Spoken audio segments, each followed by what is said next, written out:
Señoras y señores, buenas tardes y bienvenidos al aula magna de nuestra universidad. Nos encontramos en esta sala nuevamente para realizar un acto de entrega del título de doctor honoris causa.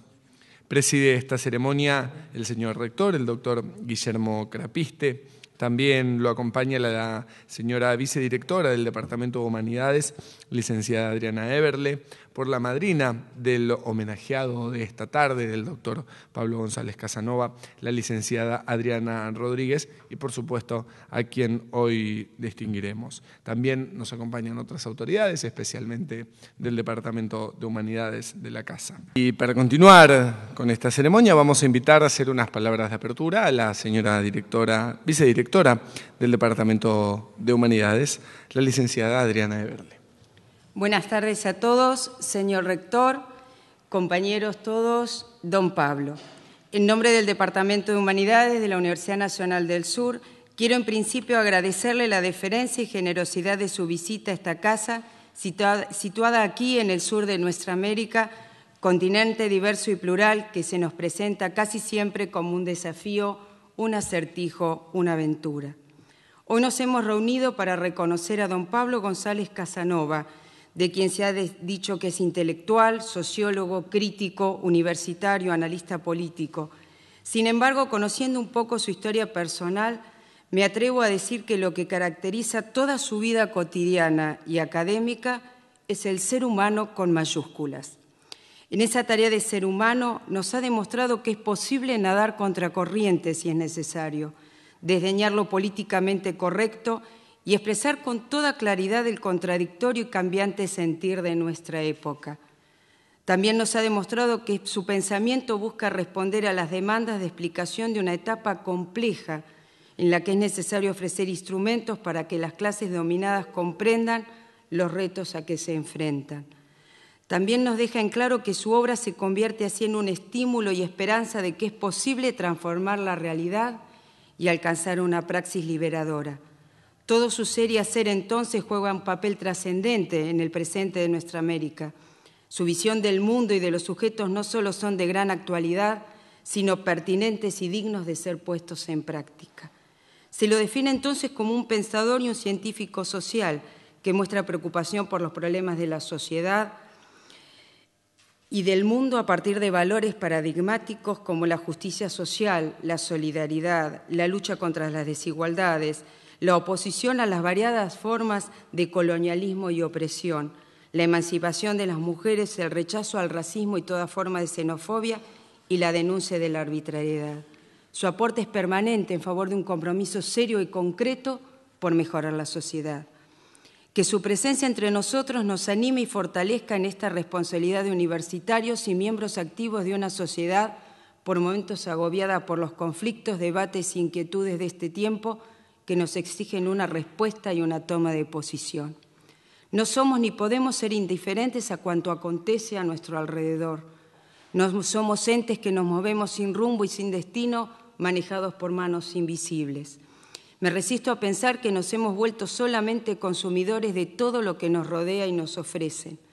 Estamos inmersos en un nuevo paisaje social, político y cultural, un paisaje en el que difícilmente el hombre se sienta más feliz que en otras etapas de su historia. Cada uno de nosotros, independientemente de las circunstancias de la vida, es un ser humano individual, íntegro, complejo, valioso. Como miembros de una comunidad universitaria debemos empeñarnos en la responsabilidad de trabajar entre todos para hacer más humano el lugar donde vivimos. La universidad no es un edificio. La universidad somos nosotros que le damos identidad y la construimos en el día a día. Esta voluntad de humanidad se consigue, como nos enseña don Pablo, si todos nos reconocemos capaces de abrirnos a la idea personal, a la creatividad, a la autonomía, al cuestionamiento. Nuestros alumnos deben persuadirse, como lo hemos hecho nosotros, de que el llamado proceso de enseñanza-aprendizaje nos afecta a todos enriqueciéndonos, invitándonos a la discusión, haciéndonos crecer en el disenso. Esta atmósfera de tolerancia nos permitirá, sin dudas, alcanzar niveles cada vez más elevados de humanidad. Y en esto debemos apasionarnos. No es utópico pensar que si un docente o un investigador es capaz de apasionarse con lo que hace, esa pasión la transmitirá a los alumnos y estos la percibirán y actuará como movilizante. Y así ha sido el hacer de don Pablo. Los universitarios estamos llamados a transformar, a ser capaces de despertar interés y vocación por el estudio y la capacidad permanentes, no para mí como individuo, sino para bien de la sociedad en que vivo, porque la universidad pública ha hecho de nosotros seres pensantes, creativos, reflexivos, originales, porque hemos contraído el compromiso de ser parte del tiempo y la sociedad que nos toca vivir. Vivimos en el siglo XXI con todo lo que ello significa. No dejemos de ser curiosos e imaginativos. No permitamos que la especialización y la tecnología nos subyuguen de tal modo que nos hagan perder contacto con lo cotidiano, con el hombre común de todos los días. Así como argentinos, como latinoamericanos, tenemos que llegar a la certeza de que la definitiva consolidación de la democracia se dará cuando cada uno de nosotros se asuma un actor privilegiado del tiempo en que vivimos, entendiéndonos como ciudadanos críticos, activos y solidarios. Miremos el futuro también con una actitud de autocrítica. Nadie puede sentirse tan inocente o tan imprudente como para no saber que tiene arte y parte en la historia compartida. Dudar, pensar, intentar, ensayar, aprender, son indicios de que amamos lo que hacemos y que el pertenecer a la universidad y trabajar en ella no es una rutina, porque en ella ponemos en juego quiénes somos y cuánto creemos, apostando al presente y al futuro. Don Pablo nos enseña que no debemos pensar que somos víctimas de la vida, sino por el contrario, protagonistas privilegiados de ella. No sintamos que el mundo nos pasa por encima, sino que unamos esfuerzos para visibilizar ese mundo tal como lo hemos visto en nuestros sueños. Como don Pablo, esforcémonos por construir una sociedad a la altura de nuestras esperanzas y aspiraciones, porque es lo que toda persona del siglo XXI se merece, ser ella misma pese a las contrariedades y desvelos del mundo global, persuadirnos de que es posible seguir pensando y construyendo el futuro en clave humana. Don Pablo, bienvenido a la Universidad Nacional del Sur, que desde hoy es su casa también.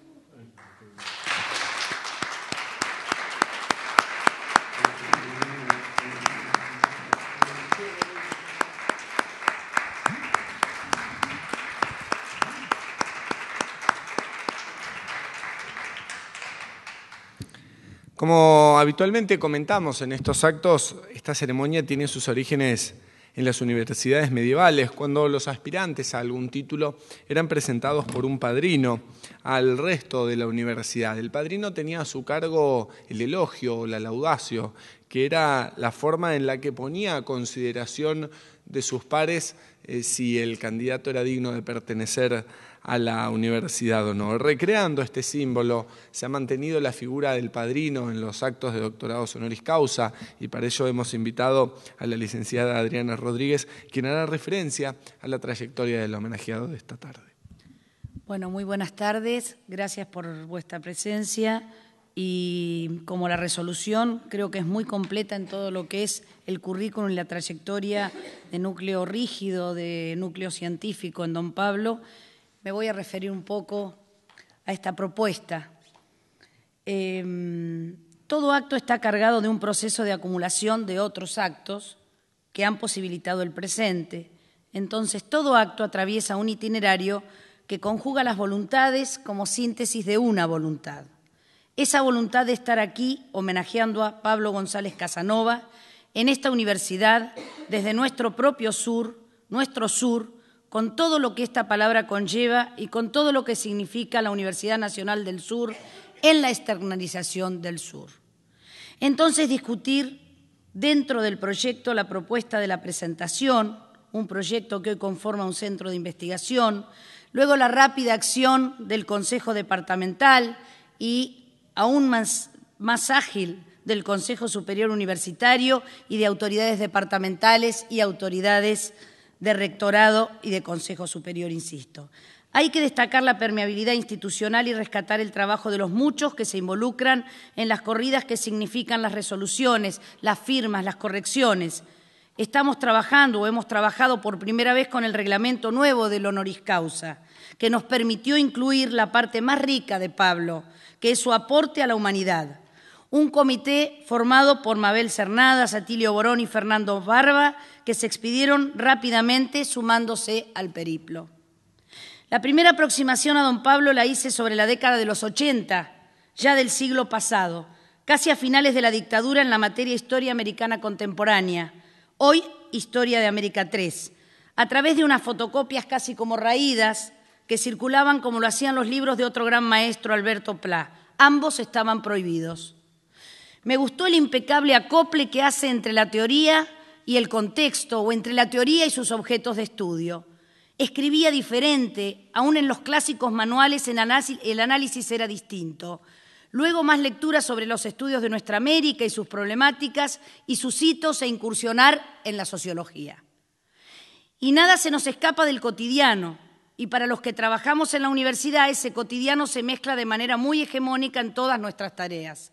Y entonces este verano de 2013, en La Habana, Cuba, en la tercera conferencia por el equilibrio del mundo dedicada al natalicio de José Martí, en el Palacio de las Convenciones, lo veo, con su gorra puesta y su tranquilo andar, por uno de los pasillos intentando llegar a una conferencia. Y lo intercepté con mi ligera y rápida verborragia, explicándole todos los planes y actividades. Su respuesta fue un ni, que en base a todo lo que seguí explicándole logró convertirse en un casi tímido y desconcertado sí. Comenzó ya un periplo relacional que ha integrado más amigos al periplo e interminables discusiones por las que deja de almorzar para cenar y hasta quiebra su ritual de acostarse temprano. Las discusiones lo apasionan. En ella dispara miles de interrogantes que van desde estudios que parten incluso de la física o la matemática, pasando por las ciencias sociales y uniéndose a anécdotas de vida y rescate de la poesía que lo apasiona tanto como su trabajo actual sobre la plusvalía aplicada a la historia. Ya llevaba el mandato del Comité Ejecutivo de Interescuelas para la conferencia inaugural y me faltaba todo el circuito del pedido de honoris causa, pero confiaba en mi universidad y en su gente y no me equivoqué. Y el periplo comenzó a tomar forma en los mails y a sumar instituciones y colegas y armar el viaje que él ha dado en denominar el más complicado de su trayectoria. Una primera estancia en Buenos Aires hace mañana 15 días y conocer sus gustos, sus horarios, su enorme fuerza para pensar, escribir y compartir. Marcos Reutemann, Atilio Borón y varios compañeros de ruta del periplo porteño. Y un periplo hacia la multitud del 14 Interescuelas de Mendoza, que principió con su conferencia El capitalismo del siglo XXI. Calles anchas, con acequias, frondosos árboles y un contorno de montañas en una facultad llena de jóvenes que lo impactaron. Y su juicio directo y certero. Fueron jornadas donde aprendí mucho. Una frase simple que dicha a los 91 años y con una inmensa trayectoria sobre sus espaldas logra conmover, logra esperanzar y a la vez marca concepciones que unidas sus prácticas nos instalan frente a una sensibilidad muy profunda, una coherencia de vida que se conjuga en su pensamiento, quebrando la frialdad del horizonte corto y el funcionalismo atado a las prácticas. Y seguimos en el homenaje y entonces marcar pertenencias que él mismo reivindica instalándose como intelectual orgánico de la UNAM, donde fue decano y rector. Se declara también procubano y zapatista. Se desprende de los estudios sin compromiso y de las trayectorias neutrales sin asumir pertenencia a partido político alguno. Pareciera que en la frase de intelectual orgánico se alude a Gramsci. Sin embargo, va más allá. Entiende ya por orgánica una pertenencia entendida como trabajo y trabajo crítico, que se plasma no solo en la producción, sino en la formación de varias generaciones de intelectuales que lo reconocen como maestro, aunque él prefiere hablar de compañeros o condiscípulos. El tema de la C junto a la O marca trabajo orgánico y colectivo, frente a los de los individualismos. Y con pertenencia se marca también en la permanencia a la diversidad y la compulsa, la permanencia que también se ha plasmado en resistencia y logros. Durante su rectorado creció, se triplicó la planta de profesores y casi de no docentes, ¿no es cierto? Luego su asunción de procubano tiene su historia que comienza en negativo. Casado con la hija de Enrique Sureña, Natallo, ejemplo también Enrique Sureña de profesor de universidad pública, como lo fue en la Universidad de La Plata, Natalia le presenta al Che durante su estancia en México, a quien define en ese momento como alguien con ideas muy locas y zapatos muy feos. No confiaba en la revolución, no confiaba en ese momento en la revolución, y luego lo vuelve a ver tras el triunfo de la misma, comentándole al comandante su percepción, a lo que el Che le responde: yo lo sabía. Amigo entrañable de Armando Hart, estudioso y amigo de Fidel, presenta este proceso como la primera revolución de carácter socialista, no la única ni la última, sino la primera. Con el zapatismo tuvo y tiene un protagonismo central. En principio participó directamente del proceso de paz junto al arzobispo Samuel Ruiz, definiendo este proceso como la guerra más corta del mundo. Y de allí su admiración por las formas organizacionales, el respeto a la cultura genuina y las prácticas solidarias de quienes forman este movimiento, a su juicio no extrapolable a otros lugares, pero sí signo y ejemplo de prácticas y aportes significativos para la humanidad. Sus temas se adentran en estudios de impacto social como el exhaustivo estudio sobre el capitalismo, hoy en sus formas más cruentas, sobre la guerra de recursos y el ecocidio, frente al que se instala con un proyecto experiencial de Investigar investigando, que trata sobre la organización de la vida. América Latina, cita un intelectual, vive una renovación de la tradición crítica que acompaña a las transformaciones sociales y al proceso descolonizador que impulsan los movimientos sociales. El pensamiento crítico que había dejado de lado las tendencias más radicales de la Escuela de Frankfurt y se había quedado en el paradigma histórico estructural a fines de los años 70, frente a la embestida del pensamiento único neoliberal, se renueva con los trabajos de Aníbal Quijano, Jürgen Schultz, Sergio Bagú, Pablo González Casanova, René Zabaleta, Agustín Cueva, Edgardo Lander, Enrique Dulcer, Walter Miñolo, Fernando Coronil y otros tantos. Pero quise rescatar porque está rescatado por todos los intelectuales que él ha formado, además. Insiste en la necesidad de separar la moral de la moralina e instalar una ética de praxis cotidiana con una red de redes, comunidad de comunidades y cooperativas que se unan a los saberes interrelacionándolos. La ética y nuestros principios de vida nos conducen a las acciones que a su vez reflejan otras relaciones que se nutren de la sociedad. Por eso toda moral se ancla en un corpus ideológico, en una ideología que debe relacionarse a nuestras prácticas sociales en todos los niveles donde las desarrollamos. Decían Marx y Engels, si el hombre extrae todos sus conocimientos, sensaciones del mundo de los sentidos y de la experiencia conquistada en él, el mundo empírico tiene que ser organizado de tal forma que en el hombre se experimente y se asimile de él lo verdaderamente humano y que llegue a tener conciencia de sí como hombre. Si el interés bien entendido es el principio de toda moral, el interés privado tiene que ser tal que coincida con el interés de la humanidad. Si el hombre no es libre del sentido materialista, es decir, si es libre o no por el poder negativo de evitar esto o aquello, sino por el poder positivo de hacer valer su propia individualidad, el delito no debe ser castigado en el individuo, sino que hay que destruir las raíces antisociales del crimen y dar al hombre el margen social necesario para la manifestación vital de su ser. Si el hombre es social por naturaleza en la sociedad y el poder de su naturaleza tiene que ser medido no por el individuo concreto, sino por el de la sociedad. A su vez, una moral desmanteladora de las 3 C que se mantienen en nuestras sociedades, a decir de don Pablo: la colusión, la cooptación y la corrupción. 3 flagelos de la humanidad. Periplo, del griego, con letras difíciles que no voy a pronunciar, perdóname Gaby. Está vinculado a los viajes de navegación, por eso lo elegí, porque este momento ha sido todo un periplo para todos los que nos involucramos en el proyecto y además por los periplos que han atravesado la vida de don Pablo como verdaderos cronotopos que asimilan el tiempo lineal, pero al unirse a espacios tan diversos conforman una conjunción única e irrepetible, y a la vez van entramando su recorrido. Y también el viaje nos remite a movimiento y a observación, y en la observación asimilamos y conocemos. También nos remite a un punto, a un asir o a lograr alcanzar un horizonte, y de allí la imagen de la utopía, siempre en señal de camino y de lucha por alcanzarla. Decía Enrique Sureña, dentro de nuestra utopía el hombre llegará a ser plenamente humano, dejando atrás los estorbos de la absurda organización económica en que estamos prisioneros y el lastre de los prejuicios morales y sociales que ahogan la vida espontánea. Hacer, a través del franco ejercicio de la inteligencia y de la sensibilidad, el hombre libre, abierto a los cuatro vientos del espíritu. Nunca la uniformidad, ideal de imperialismos estériles, sí la unidad, como armonía de las multánimes voces de los pueblos. 1926.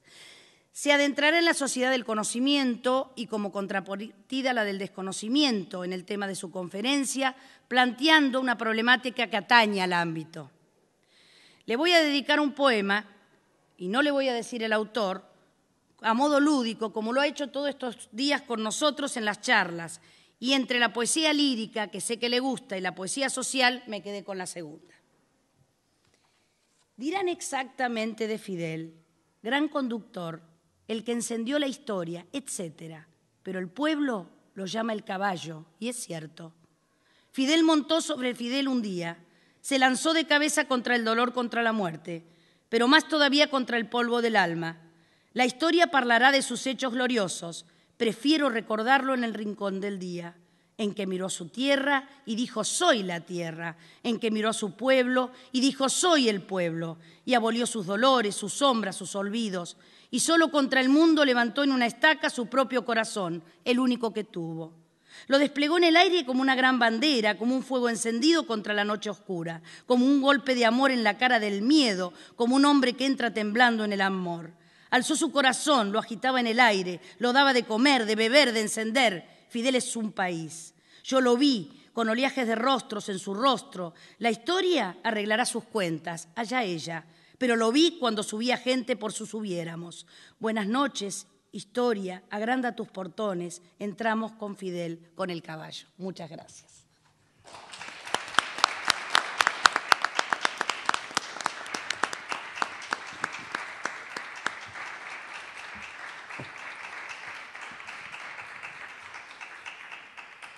Como les contaba antes, estas ceremonias se realizaban para reconocer profesores, para otorgar títulos, y en ello tenía que expresarse en alguna manera la voluntad de la comunidad universitaria que iba a acoger al nuevo doctor. Para recrear este símbolo vamos a dar lectura al acta que luego rubricarán las autoridades y que dice: en la ciudad de Bahía Blanca, a los 9 días del mes de octubre del año 2013, siendo las 19 horas en el aula magna de la Universidad Nacional del Sur, el señor rector, doctor Guillermo Crapiste, acompañado por la señora vicedirectora del Departamento de Humanidades, licenciada Adriana Eberle, y la licenciada Adriana Rodríguez, ante la presencia de otras autoridades, miembros de la comunidad universitaria y público en general, procede a entregar el título de doctor honoris causa al doctor Pablo González Casanova, según lo dispuesto por la resolución del Consejo Superior Universitario 591 de 2013. A los fines pertinentes, las autoridades suscribirán la presente acta como constancia de los realizados. Y luego del elogio y la recepción de la comunidad universitaria, los nuevos doctores deberían ser acogidos de alguna manera, y para ello vamos a invitar a pronunciar algunas palabras al señor rector para dar la bienvenida a esta casa al flamante doctor honoris causa. Buenas tardes a todos los asistentes. Nuevamente, miembros de la comunidad universitaria y de la sociedad en general, nos reunimos en este aula magna para otorgar la máxima distinción que una casa de altos estudios puede dar a una personalidad, un doctorado honoris causa. Este lauro se concede por diversos motivos, sin estar necesariamente relacionado con la actividad científica o académica. Con él se ha destacado en universidades de todo el mundo a científicos, artistas, escritores, políticos y hasta deportistas.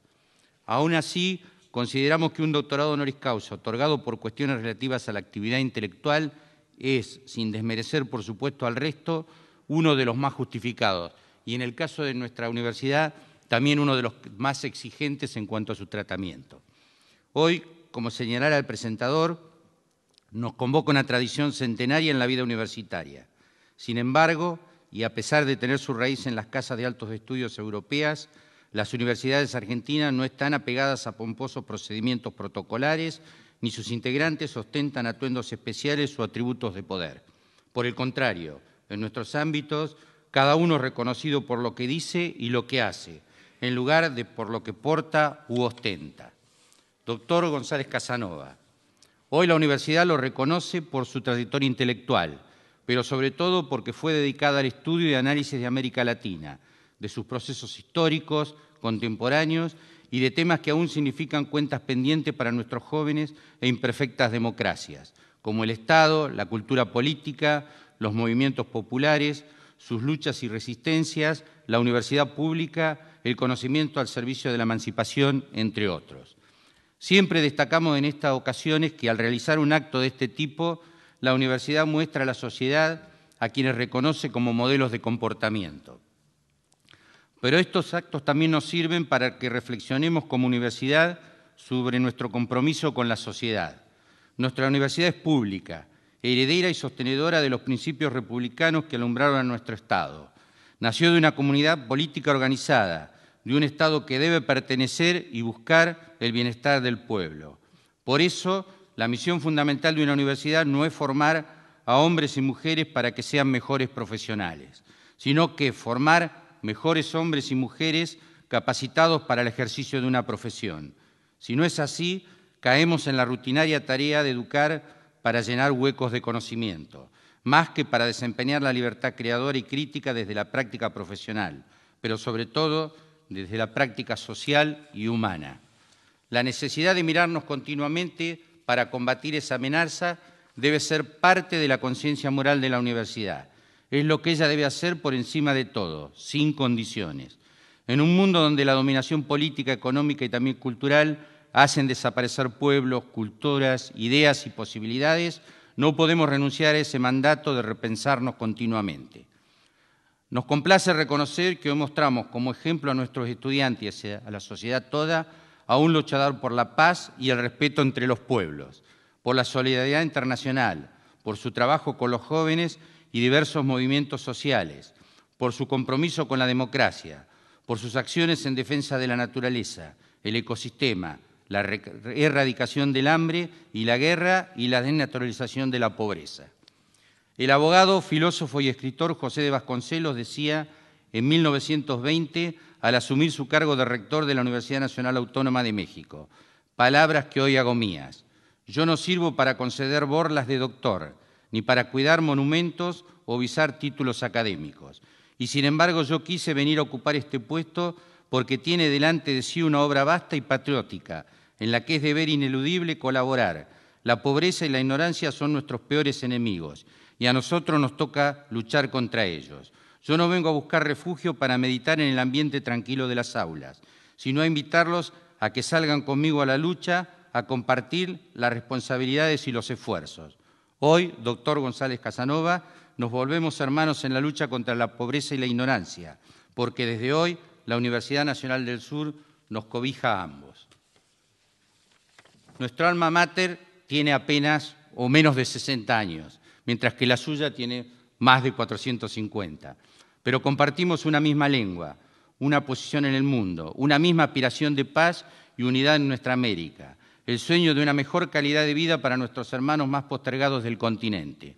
Compartimos el deseo de saber más y educar mejor, y tenemos la fortuna de poder trabajar por él, porque creemos que las únicas ideas que nos sirven son las que no se comparten, porque podemos, doctor González Casanova, leer su obra, estudiarla y enseñarla, porque podemos, desde nuestro lugar en el mundo, compartir sus ideales. Hoy lo recibimos como integrante de nuestra comunidad y guardamos el privilegio de contarlo como uno más entre nosotros, como un hombre de la ciencia que prestigia al mundo académico, pero también como una persona comprometida que dignifica a nuestra América. Desde hoy, la Universidad Nacional del Sur es también su casa. Doctor González Casanova, y ahora permítame decirle don Pablo, a menos que eso quede reservado solo para las chicas. Hemos finalmente dado fin a este periplo. Bienvenido a nuestra casa.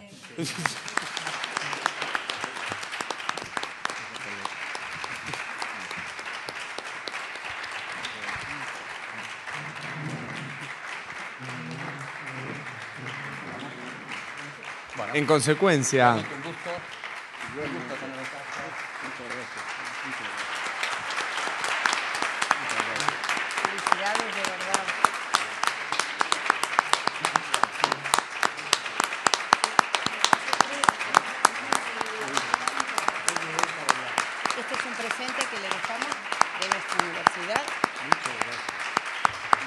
si puede con todo.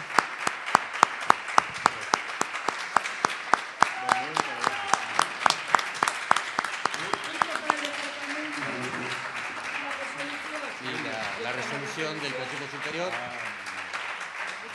Sí, ahora la firma. Ha recibido el diploma el doctor González Casanova, también ha recibido la resolución del Consejo Superior Universitario y algunos obsequios, y ahora vamos a invitar a las autoridades a firmar el libro de actas de la institución que deja constancia de lo realizado.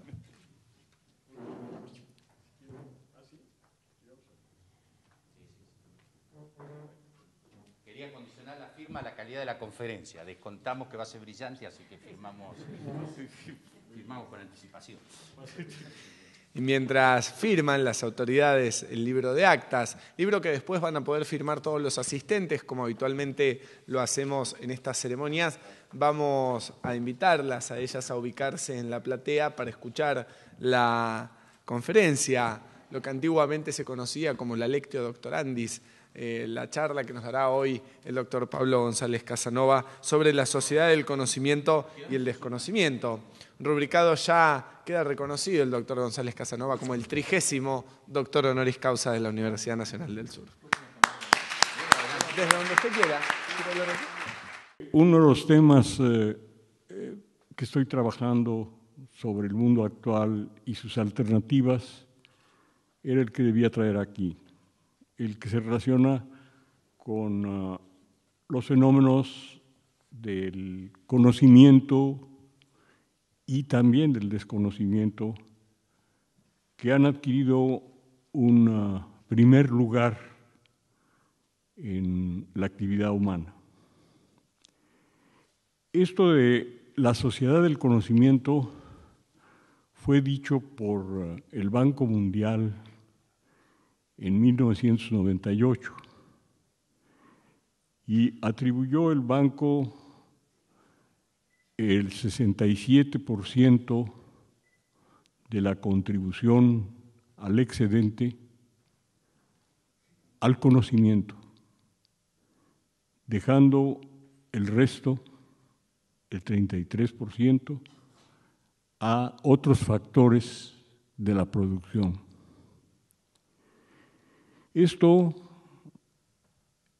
separado del contexto y de la situación del mundo actual y del modo de acumulación y de dominación que existe, sería motivo de una gran alegría. Sin embargo,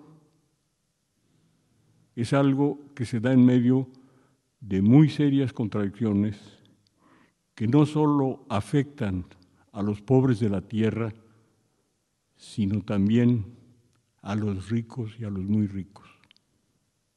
Nos encontramos en una situación nueva dentro de toda la historia humana, en la que el hombre es capaz de destruir la vida en la tierra, la biosfera, el ecosistema. Esto nunca se nos había planteado. Y a los países angustiosos en que vive la inmensa mayoría de la humanidad, de hambre, desamparo, miseria, miedo, terror, se añade este otro problema no menos importante, una gran crisis de las distintas alternativas para lograr la emancipación humana, objetivo por el que han luchado las grandes religiones, particularmente aquella a cuya cultura pertenecemos y que es de origen judeo-cristiano, pero todas ellas y después todas las filosofías que se inscriben dentro de una posición humanista, plantearon el problema de lograr la libertad, de lograr la justicia, problemas que están allí de la manera más aguda cuando tenemos posibilidades de alimentar en un sistema más racional a varias veces la cantidad de seres humanos que existen.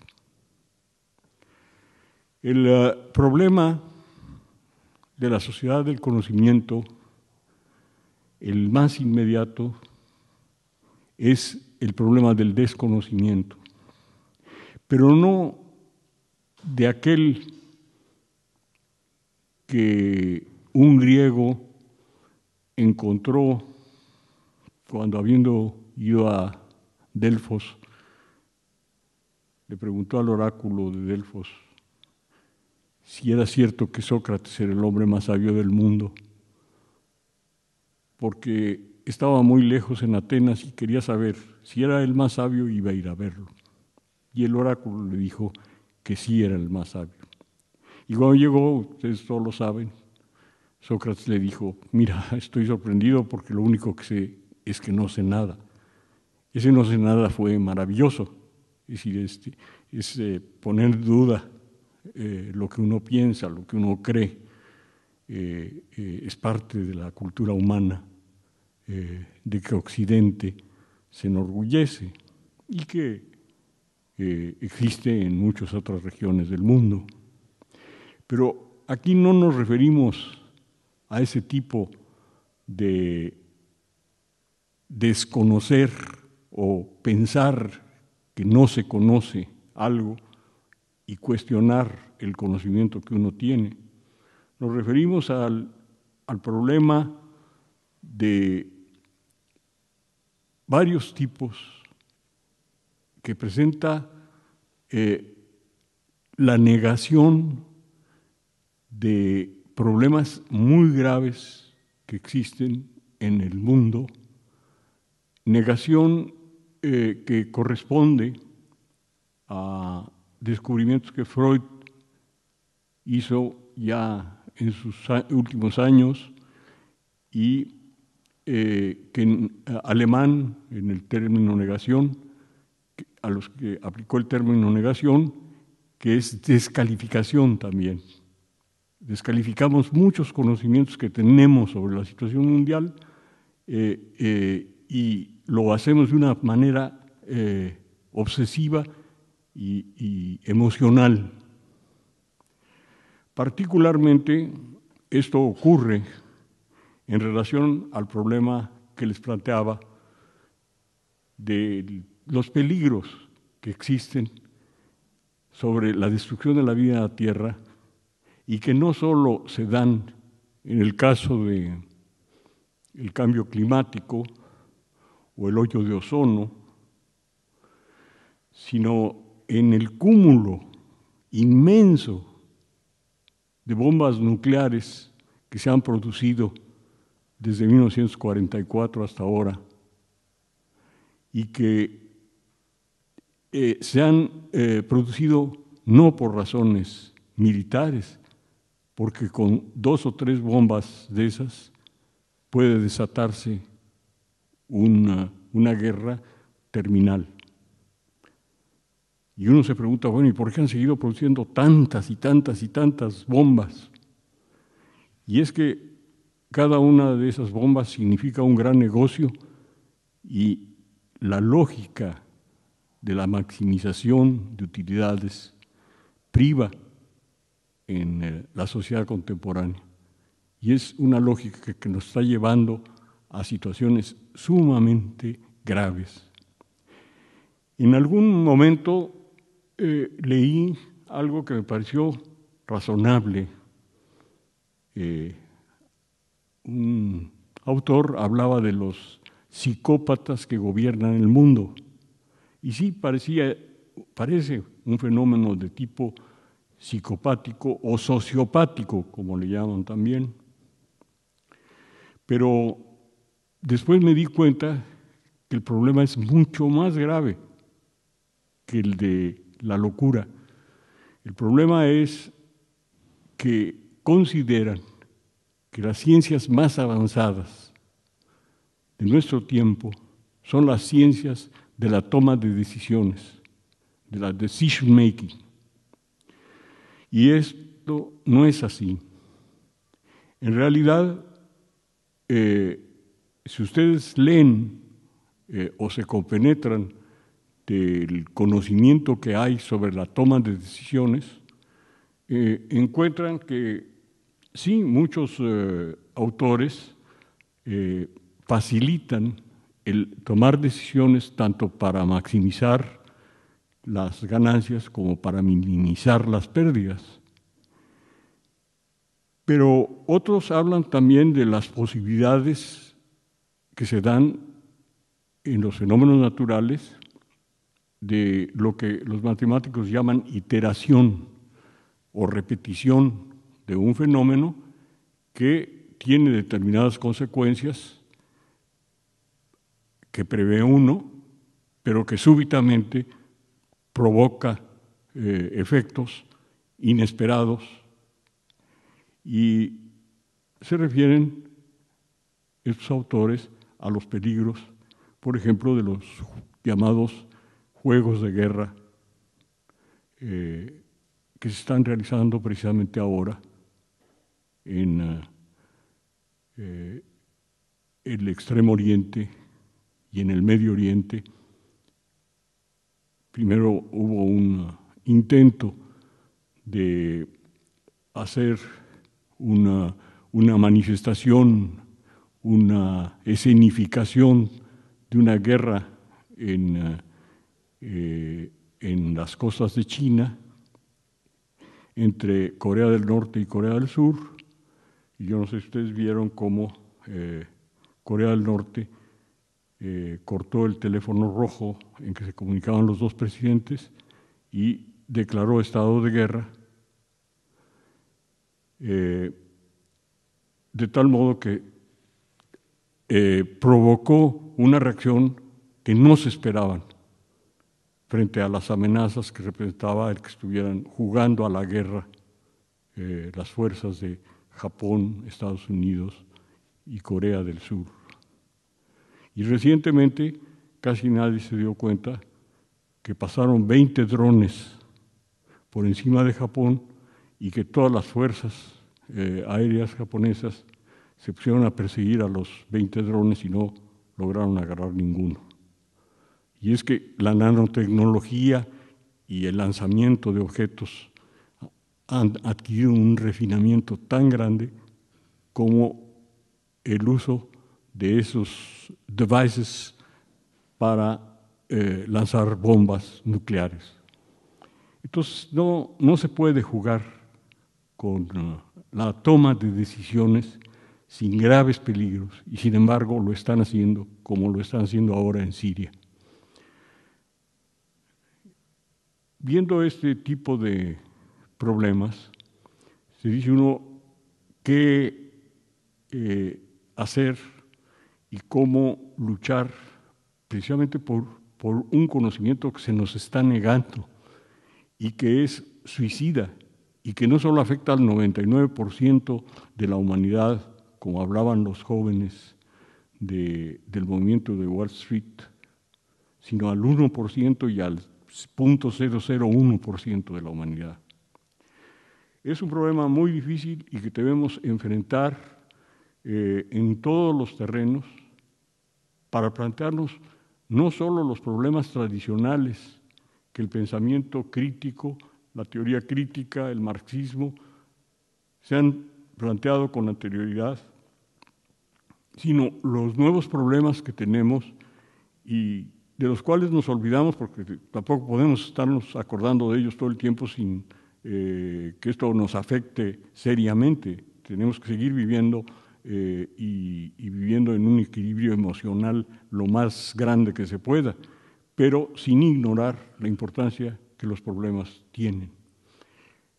Y tenemos que hacerlo precisamente en una sociedad en la que los descubrimientos científicos y la idea de que la sociedad del conocimiento es una realidad, los descubrimientos científicos son extraordinarios, porque a partir de del fin de la Segunda Guerra Mundial se dio una gran revolución científica equiparada a la de Newton, en que incluso el objeto principal de investigación ya no es buscar cuáles son las causas de un fenómeno, sino cómo se alcanza un objetivo con mayor facilidad y menores costos.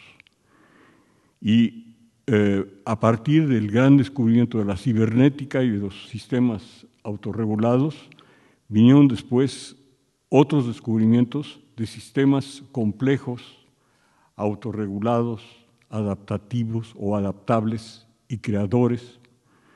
Y en ambas investigaciones, en una y otra, estuvieron presentes. En la de la cibernética, mexicanos como Arturo Rosenbluth firman el primer artículo junto con Wiener, y en la de los sistemas complejos, autorregulados, adaptables y creadores, dos chilenos, Maturana y Varela.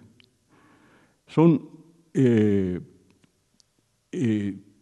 descubrimientos que abren todo un mundo de posibilidades maravillosas para el ser humano y que, usadas dentro de un sistema más racional, nos permitirían resolver absolutamente todos los problemas que nos hemos planteado a lo largo de la historia humana en relación con la libertad del hombre, en relación con la igualdad, en relación con la fraternidad, y no lo estamos haciendo. Es evidente que las contradicciones son tan fuertes que al mismo tiempo que aumenta esta posibilidad de conocimiento, está aumentando un fenómeno particularmente peligroso en el terreno humano y que ya no corresponde solo a la explotación de unos hombres por otros, sino a la desocupación. Y ese problema se relaciona con el desarrollo de una revolución industrial de aparatos inteligentes. Y esta revolución es realmente maravillosa, ¿no? Particularmente lo ve uno cuando le explican algo sobre las investigaciones acerca del cerebro, en que descartando la hipótesis de que Dios hizo al ser humano, ¿quién hizo el cerebro?, se preguntan. Y empiezan investigaciones que van viendo cómo se van formando órganos más complejos, y el primero es un cerebro de los reptiles y el segundo es un cerebro de los bovinos y el tercero es un cerebro del ser humano. Y ese tipo de investigación tiene aplicaciones también para pensar en términos de la organización de la sociedad, y tan es así que acaba de recibir una millonada de dólares para la investigación, este tema del cerebro. Junto con el mismo existen investigaciones muy serias en relación a la comunicación, a la relación de la comunicación con la información, con el sentido de lo que se informa, con la lectura de la información y con la relación de las ciencias de la información, de la comunicación, con las ciencias de la organización, lo cual permite hacer grandes organizaciones y pensar en términos de organizar el mundo entero. Pero la forma en que se está organizando el mundo entero no es racional, porque movido sobre todo por fuerzas que cada vez dominan más a las mediaciones sociales y políticas anteriores, priva la lógica de la maximización de utilidades y de poder y de riquezas sobre cualquier otra lógica. Entonces, nuevamente nos encontramos con el problema en el terreno de la educación, y allí voy a terminar para no fatigar más a ustedes y en este terreno vemos problemas que, por ejemplo, en Argentina en estos años se están resolviendo, según me han dicho, de una manera positiva, porque están regresando investigadores científicos, se está alentando a las universidades, etcétera. Pero en el resto del mundo, con contadas excepciones, ocurre todo lo contrario. Las universidades públicas reciben cada vez menos recursos, la privatización de la investigación, la privatización del conocimiento es creciente, ya no se quiere, incluso en Estados Unidos, que terrenos que correspondían a las universidades sigan siendo de las universidades, sino pasen directamente a las grandes empresas para que éstas utilicen a los investigadores, y las luchas tradicionales por la libertad académica de la Universidad Anglosajona han vuelto a reclamar el derecho a que se le den los recursos para seguir investigando fuera de intereses inmediatos de acumulación de riquezas y de poder. Pero en el caso europeo, el plan de Bolonia es una verdadera amenaza para la formación del ser humano. Y en general se está pensando en términos, no creo exagerar, de lograr robots cada vez más inteligentes y seres humanos cada vez más robotizados. Y si ustedes en este momento están en una situación de recuperación, de avance extraordinario, de todos modos tienen que plantearse estos problemas, porque el tipo de recuperaciones que estamos viviendo tienen carácter relativamente provisional y depende en gran medida del manejo de otro tipo de problemas, con una maestría, con técnicas verdaderamente admirables, que es lo que corresponde a la realidad virtual y lo que corresponde a los juegos de guerra y lo que corresponde a las crisis de shock y también a los auges ficticios, en que se calcula que el Producto Nacional Bruto aumentó mucho, sin decirse que la deuda externa también aumentó. Y durante un tiempo viene la idea de que está uno en auge, y en un momento dado le recuerdan ya no solo a los países del tercer mundo o de la periferia mundial, sino a los países, a muchos países de Europa, como España, como Italia, como Portugal, donde la gente se está suicidando porque la están sacando de sus empleos, la están tirando a la calle en pleno invierno, le recuerdan cuál es la situación real que vive el país. Ignoro cuál sea la situación en la Argentina exactamente en relación con la deuda externa. Supe que Kirchner logró una reducción considerable, etcétera, pero en todo caso creo que universidades como las nuestras, en países como los nuestros, deben poner mucha atención a este tipo de problemas para enfrentarlos a tiempo en el campo en que nosotros podemos enfrentarlo, y en este caso demostrando que ya ciertos problemas que antes se analizaban con una lógica de clase y vinculados nada más a una lógica de clase, tenemos que analizarlos vinculados a la lógica de cualquier ser humano que sea ser humano y que tenga el deseo de que la vida continúe. El problema de la emancipación de la vida se ha complicado y ahora necesitamos luchar por la vida misma. Y esa es una lucha en la que la Argentina ha tenido una posición de avance. Desde Córdoba para acá, todas nuestras universidades han vivido una filosofía sobre lo que son, sobre lo que deben ser, que surgió de las tierras donde ustedes habitan y a las que, con mi agradecimiento por el honor que hoy me hacen, les deseo mucho éxito para que continúen en sus luchas por la libertad y por la verdad. Gracias.